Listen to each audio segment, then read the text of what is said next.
Buenas tardes a todos. Bueno, en el webinar de hoy vamos a hablar sobre gestión de riesgo basado en la norma ISO 31000, cuya última revisión fue del año 2018. Esta norma define un enfoque integral de gestión de riesgo y que sirve para cualquier tipo de organización y para cualquier tipo de riesgo. También vamos a ver en la segunda mitad del webinar un enfoque de gestión de riesgo basado en la seguridad de la información, y esta parte estará a cargo de mi compañero Zenén Miranda.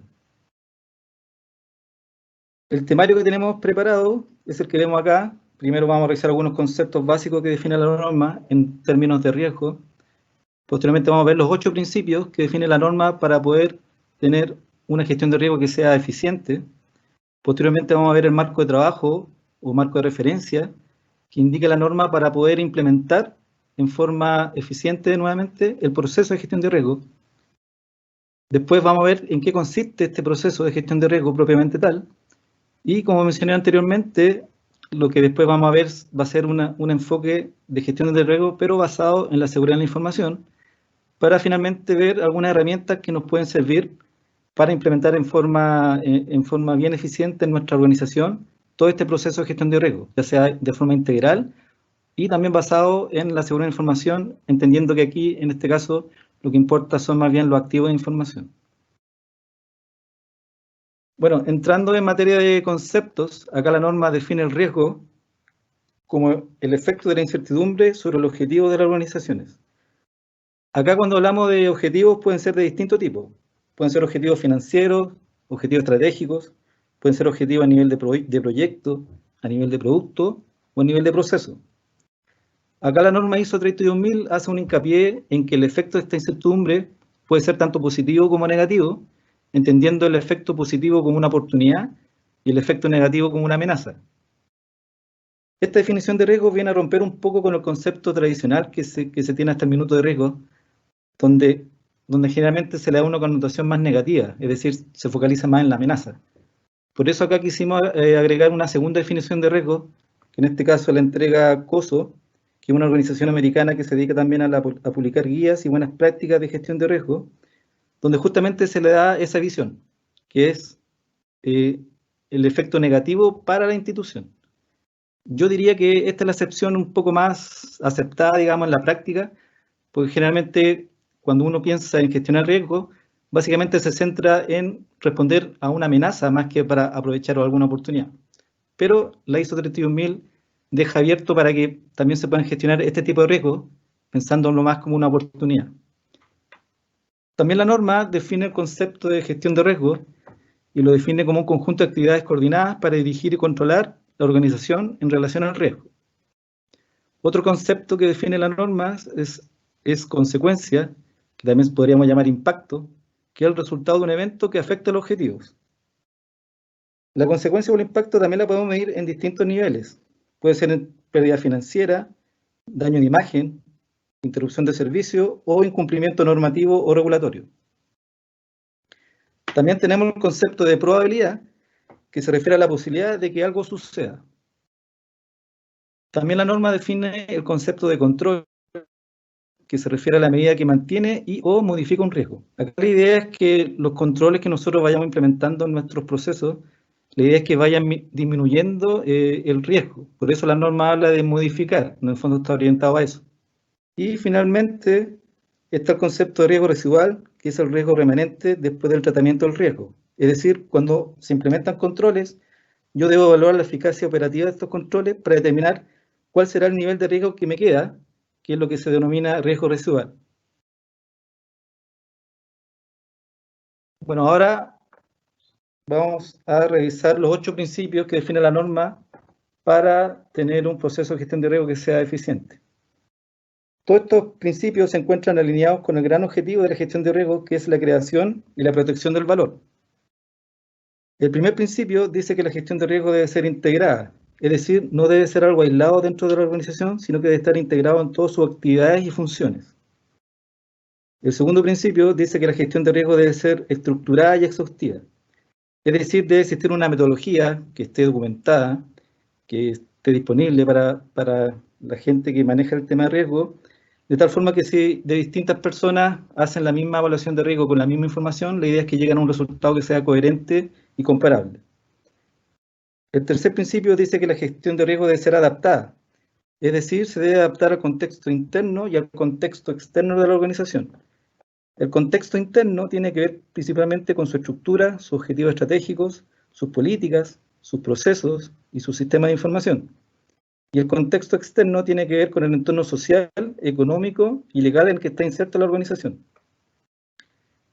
El cuarto principio dice que la gestión de riesgo debe ser inclusiva, es decir, se debe tener en cuenta a las partes interesadas.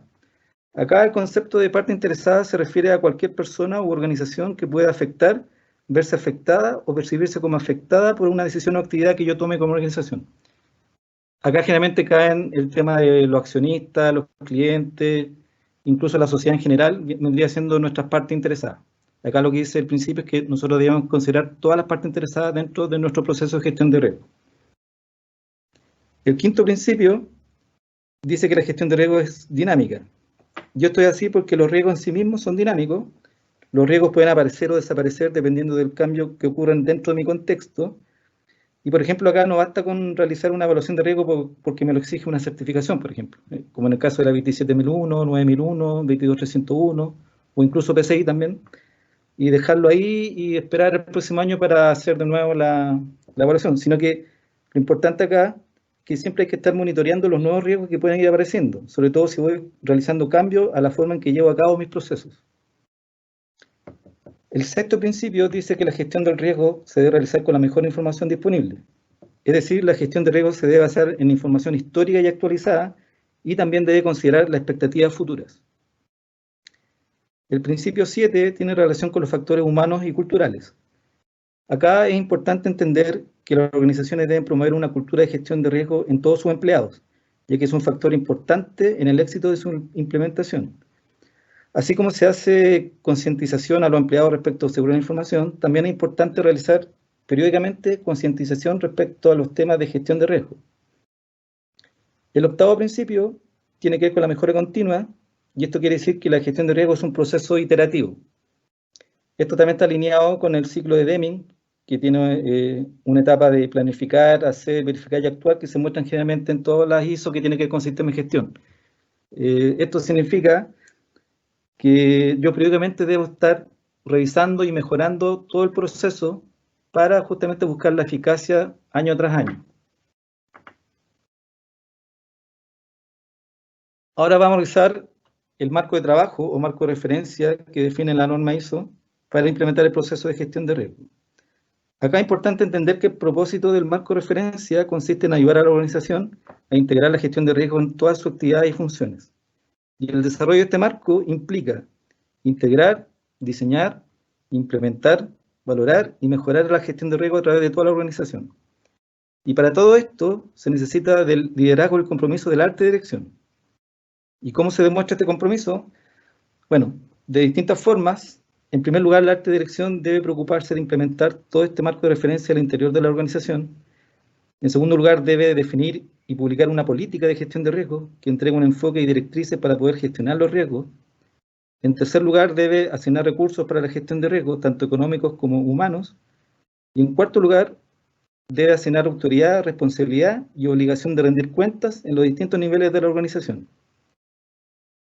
Y acá vemos nuevamente reflejado el ciclo de Deming, o el ciclo del planificar, hacer, evaluar y actuar, que en el fondo se representa a través de esta espiral. Acá la integración y el diseño vendría siendo la parte de planificación, la implementación vendría siendo la etapa de hacer, la valoración vendría siendo la parte del verificar y la mejora continua vendría siendo la etapa del actuar. Esto significa que una vez que tengamos implementado nuestro proceso de gestión de riesgo, debemos medir en forma periódica su desempeño y en función de esto mejorar en forma continua.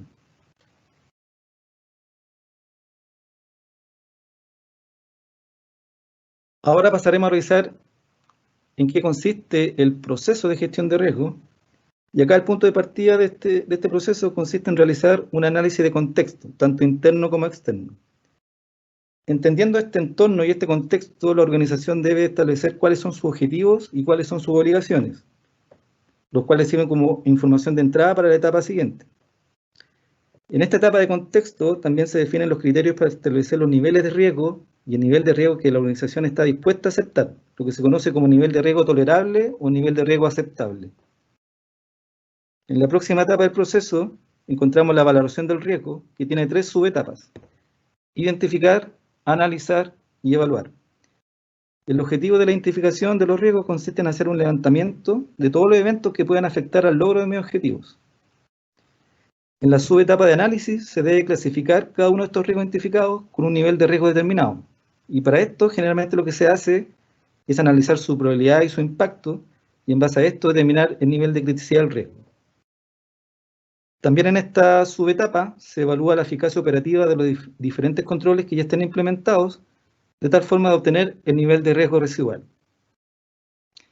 Y en la subetapa de evaluación se compara el resultado del análisis de riesgo con el nivel de riesgo aceptado por la organización, y dependiendo de la comparación de este resultado se decide si el riesgo debe ser tratado o no.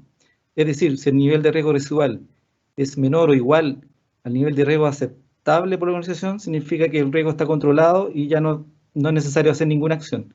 En cambio, si el riesgo residual supera el nivel de riesgo que es aceptable por la organización, significa que debemos tratar el riesgo. Y para tratar el riesgo existen diferentes opciones. Primero tenemos la opción de evitar el riesgo, lo cual se logra eliminando la actividad que genera el riesgo o eliminando la fuente del riesgo.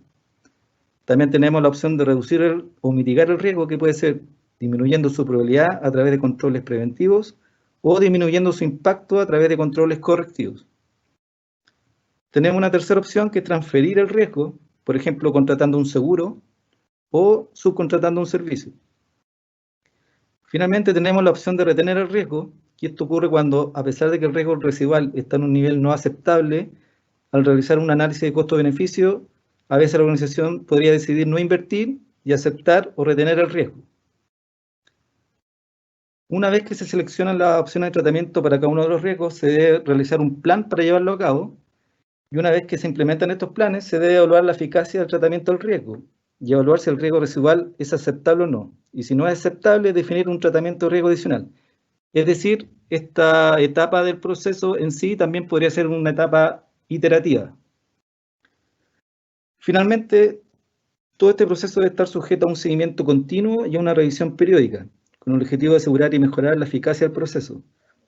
Además, cada vez que cambia mi contexto, tanto interno como externo, por ejemplo, si como organización yo incorporo un nuevo proceso, o decido incorporar un nuevo producto, o al cambiar la infraestructura tecnológica que soporta mis procesos de negocio, o por ejemplo, si sale una nueva ley que me afecta a mí como organización, en todos esos casos yo debo nuevamente entrar al ciclo de identificar los riesgos, analizarlo, evaluarlo, etc. Bueno, esto es el resumen de lo que indica la norma ISO 31000. Y ahora mi compañero Senan Miranda nos mostrará un enfoque de gestión de riesgos basado en la seguridad de la información. Perfecto. Muchas gracias, Cristian, por el pase. Buenas tardes a todos. Bueno, la gestión de riesgo de seguridad de la información la podemos definir como un proceso que comprende la identificación de activos informáticos, vulnerabilidades y amenazas a las que se encuentran expuestos, así también como la probabilidad de ocurrencia y el impacto. Esto con el propósito de determinar los controles adecuados para aceptar, disminuir, transferir o evitar la ocurrencia del riesgo. En este sentido, dentro de la gestión de riesgo de seguridad de la información se utilizan 5 conceptos clave. El primero, un activo, que lo podemos definir como cualquier recurso de la empresa, ya sea hardware, software, personas, documentos físicos o electrónicos. Por comentar algunos ejemplos, los cuales son necesarios para desempeñar actividades diarias y cuya indisponibilidad o deterioro de las mismas puede suponer un coste para la compañía. El segundo concepto son las amenazas, que eso lo podemos también definir como un evento desfavorable que puede ocurrir y que cuando sucede tiene consecuencias negativas sobre los activos, provocando su indisponibilidad, funcionamiento incorrecto o pérdida de valor. Por otro lado, la vulnerabilidad se define también como una debilidad que prestan los activos y que puede ser explotada por una o más amenazas. El impacto, a su vez, corresponde al daño provocado por la materialización de una amenaza sobre un activo, aprovechando una vulnerabilidad. Y para finalizar, la probabilidad lo podemos definir también como la frecuencia con que una amenaza se puede materializar. Es importante, para poder estimar este dato, tenemos dos alternativas en las cuales nos podemos basar. La primera, tomando información objetiva, como por ejemplo algún reporte de incidentes históricos de la compañía, o a través de información subjetiva, que puede ser a través de opiniones de expertos, de algún panel de expertos o con las empresas que nos podamos apoyar. La relación de estos conceptos gráficamente sería como la que se muestra a continuación. A través de una amenaza, yo puedo explotar una vulnerabilidad, la cual me va a afectar a un activo y esto va a provocar un impacto. Ese impacto puede ser, por ejemplo, del tipo operacional, reputacional o financiero. Los riesgos de seguridad de la información pueden llegar a ser muy costosos y causar pérdidas importantes para las compañías si realmente no se realiza un correcto tratamiento. Por lo tanto, el monitoreo de los riesgos es una parte clave para cualquier plan de gestión de riesgos, ya que esto nos va a permitir adecuar y mejorar nuestros procesos. Este monitoreo constante debe abordar principalmente dos ámbitos. El primero, los riesgos de seguridad en la información, y el segundo, el proceso de gestión de riesgo como tal. Tenemos que recordar que los riesgos no son estáticos y pueden ir cambiando de forma radical sin previo aviso de un día para otro, de un momento a otro.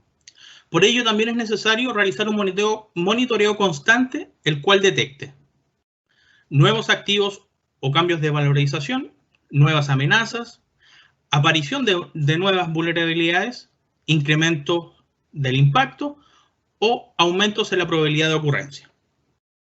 Por otra parte, para el monitoreo del proceso de gestión de riesgo, se debe reevaluar al menos anualmente, según las buenas prácticas, la categoría de los activos, los criterios de evaluación de riesgo, los niveles de clasificación de impacto, las escalas de aceptación de riesgo y los recursos necesarios.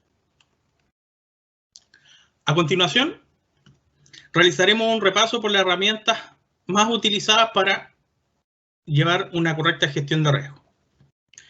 En la actualidad, la herramienta para gestionar riesgos más utilizada en las compañías es la típica matriz en Excel. Como podemos apreciar en la tabla que se visualiza en la izquierda, se encuentran los parámetros con los cuales se determinará el nivel de riesgo asociado a cada activo.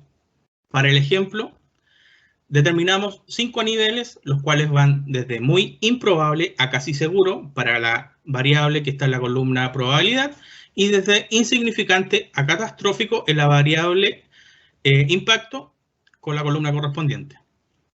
Una vez que se determina por cada activo, entonces el nivel de probabilidad e impacto, se realiza el típico cálculo del nivel de riesgo, el cual corresponde al producto de la variable probabilidad por impacto. Y así nosotros ya tenemos nuestra matriz.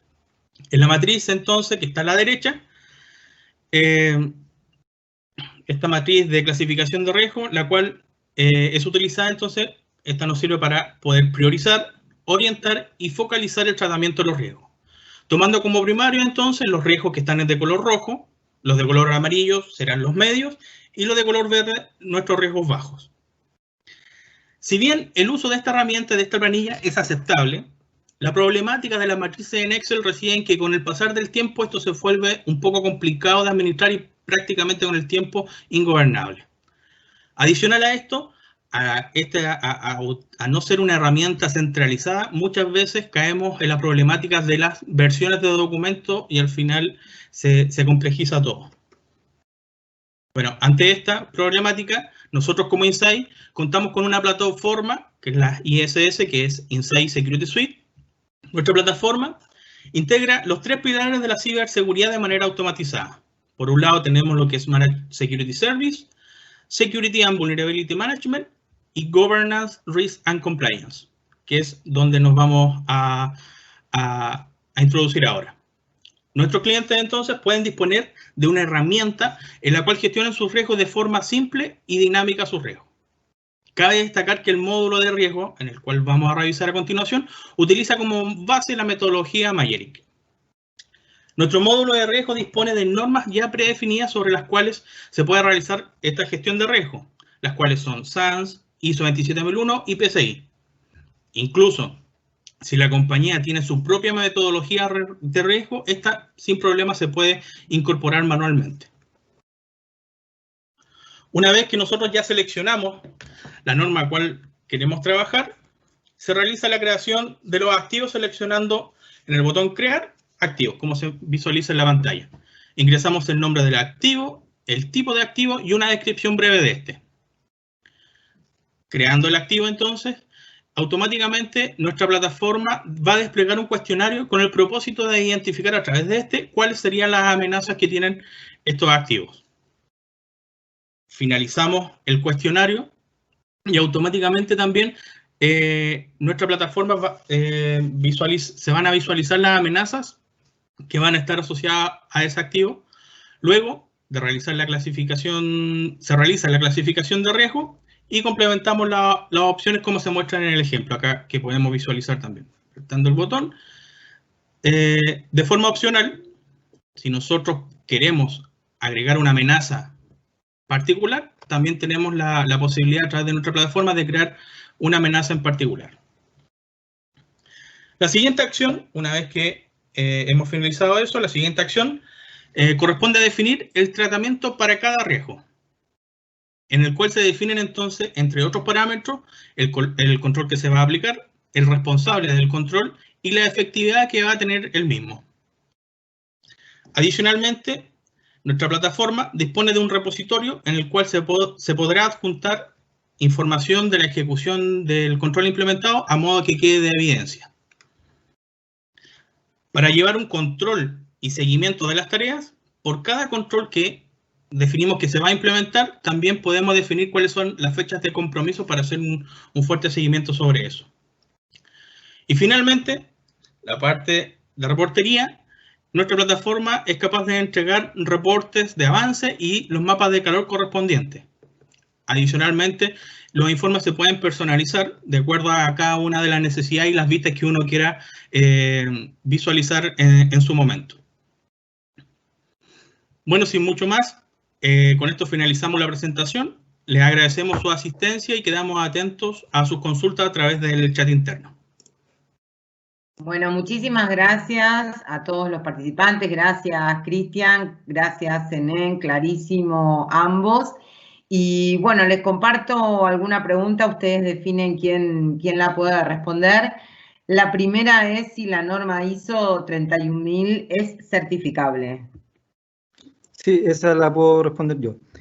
La respuesta es no. La ISO 31000 no es una norma certificable a nivel de organización, pero sí uno se puede certificar como profesional, es decir, está más orientado a las personas. Uno puede certificarse en la norma para acreditar que tiene el conocimiento y las competencias, pero no está pensada para que una organización pueda implementar y certificarse. Como dato, todas las normas ISO que son certificables son las que terminan en 1. Por ejemplo, la 27001, la 9001, 14001, la 22301 de continuidad.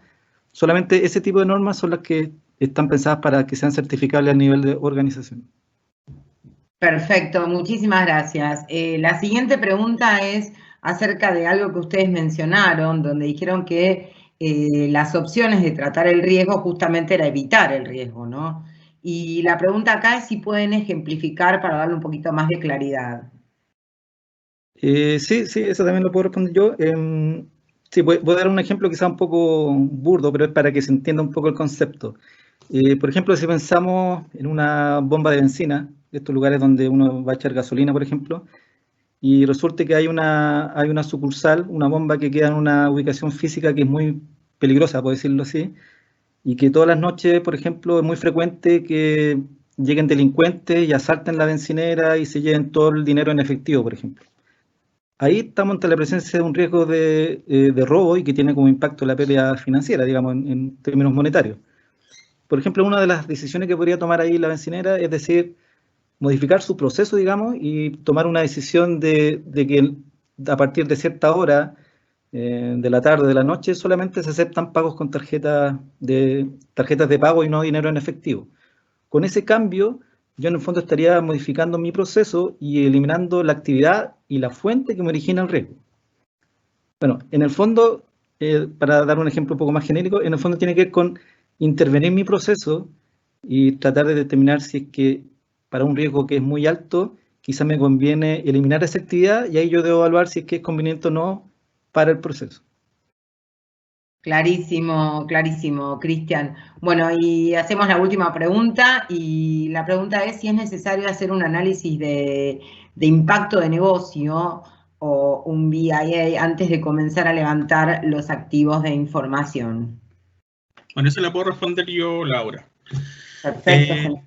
Sí, en teoría no es un demandante, pero sí se recomienda realizarlo, ya que entrega un input bastante importante sobre cuáles son realmente mis procesos críticos del negocio y en base a eso yo poder determinar en base a los procesos cuáles son mis activos.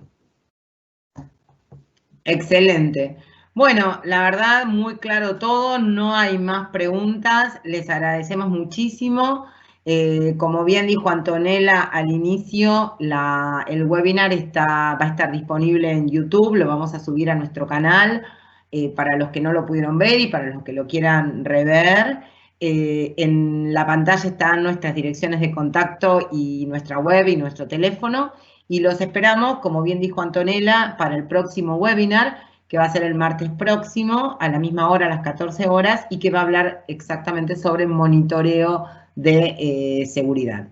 Así que bueno, gracias a todos los participantes, gracias a los expositores, gracias Antonella por la introducción, y nos volvemos a ver el martes. Gracias a todos.